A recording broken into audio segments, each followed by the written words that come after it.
It's 5 p.m. time for the news bulletin on Nile TV International. I am Basma Taha. Under the presidency of Egypt, the African Union Peace and Security Council issues two statements in support of Somalia and Sudan. The AU Council issued two statements regarding the two ministerial meetings held to discuss developments in both the Federal Republic of Somalia and the Republic of Sudan.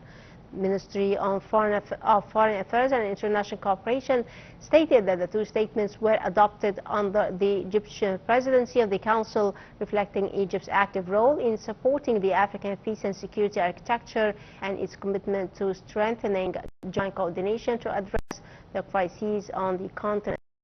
Statements political and security developments in the two countries and ways to support national efforts aimed at restoring stability, strengthening state institutions, and preserving the unity and territorial integrity. The Council also emphasized the significance of respecting the sovereignty of states and non-interference in their internal affairs and necessity of intensifying regional and international support to address the root causes of crises and achieve sustainable security.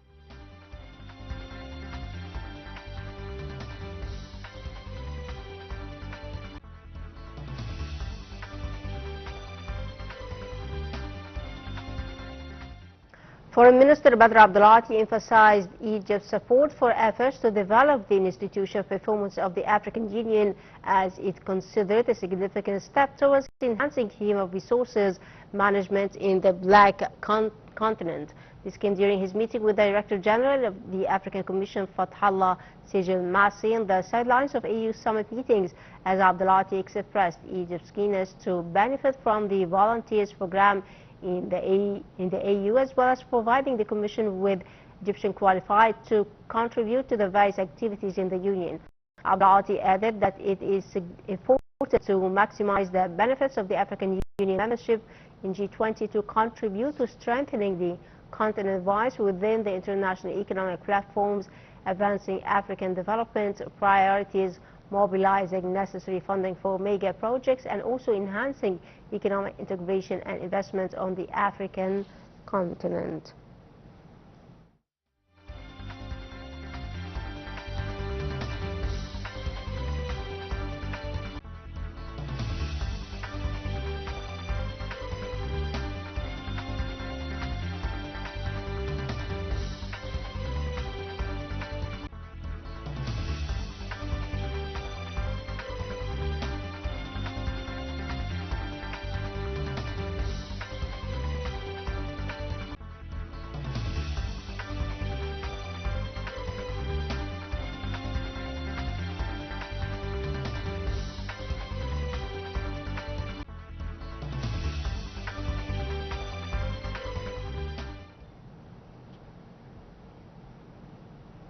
Minister of Foreign Affairs Badr Abdulati expressed Egypt's aspiration to promote trade and investment between Egypt and the Central African Republic in the fields of energy, transportation, construction, and pharmaceutical industries. This came during Foreign Minister meeting his counterpart in the Central African Republic, Sylvie on the sidelines of the African Union meetings in the Ethiopian capital, Addis Ababa. Foreign Minister Abdulati stressed Egypt's significant participation in the United Nations Integrated Stabilization Mission in the Central African Republic, and Foreign Minister confirmed Egypt's support for building cadres and capacities in the African countries. Regarding their development in Sudan, Foreign Minister Abdulati discussed Egypt's firm stance supporting the unity, territorial integrity, and preservation of its national institutions, stressing the significance of reaching a comprehensive ceasefire and launching an inclusive political process that will put Sudan on the path of stability and reconstruction.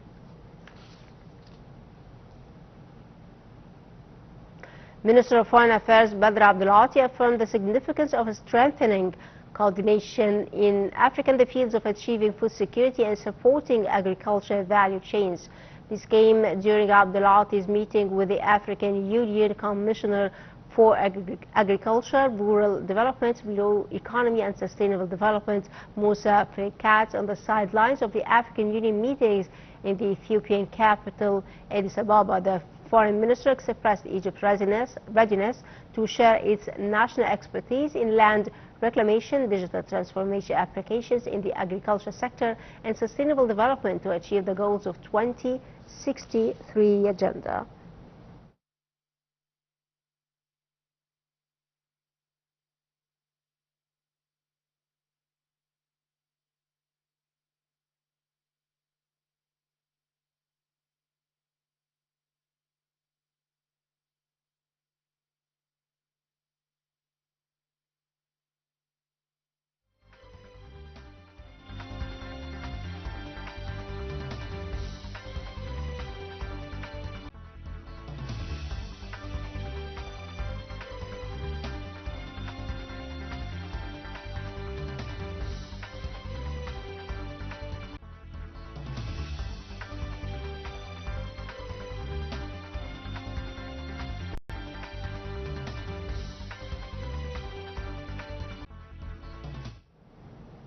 Minister of Foreign Affairs Badr Abdulati stressed the significance of enhancing economic cooperation and increasing the volume of trade and investment between Egypt and Gambia while involving the private sector in supporting trade between the two sides. This came during Foreign Minister Abdulati meeting with his counterpart Sergeant Niger on the sidelines of the African Union Summit.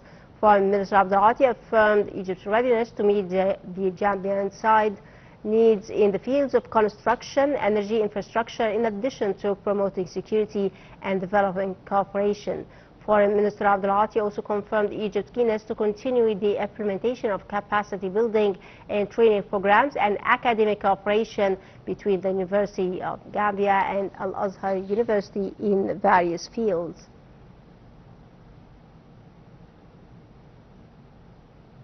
Minister of Foreign Affairs Badr Abdulati reiterated Egypt's firm support for the unity, sovereignty, territorial integrity, preservation of national institutions of Sudan.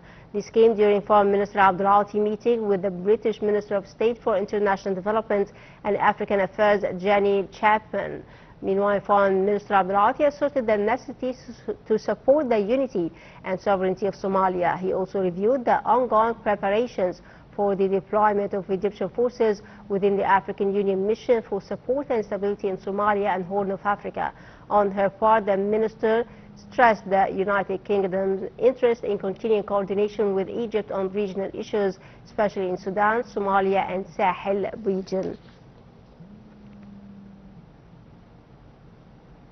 In another phone call, Foreign Minister Badr Abdulati discussed with his Jordanian counterpart Ayman al-Safadi the developed situations in the Gaza Strip in the framework of continued consultations and also mutual concern. The two ministers stressed the significance of adhering to the implementation of the second phase of U.S. President Donald Trump's peace plan and guarantee the flow of humanitarian aid without obstacles. They also assured support to the National Committee for Administration of Gaza. The top diplomats discussed readiness to hold a Security Council meeting in Washington to assure a comprehensive implementation for the U.S. plan, affirming their support to U.S. President Trump's stance that totally rejects the annexation of the West Bank.